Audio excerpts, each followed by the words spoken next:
Kakarga daw po yung mga bayan na habang hinihintay namin si Kuya Lito.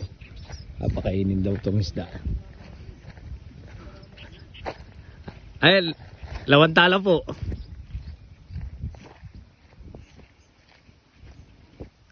Yeah.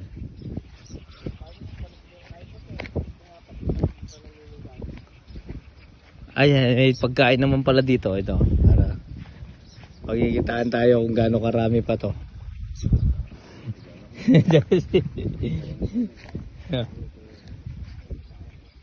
Oh. Ayan.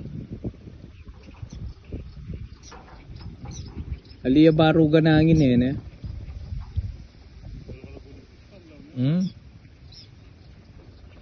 Ayan pa, hintay natin si Jay. Papakainin ng konti itong isda dito para makarkula namin kung gaano pa karami itong isda niya. Kasi ito yung hinarvest namin. Kaya lang hindi na-solve yung mga ibang buyer kaya nalipat kami doon sa isang block. Ayan. Ayan. Siya yan, oh. Tayo natin si Jay.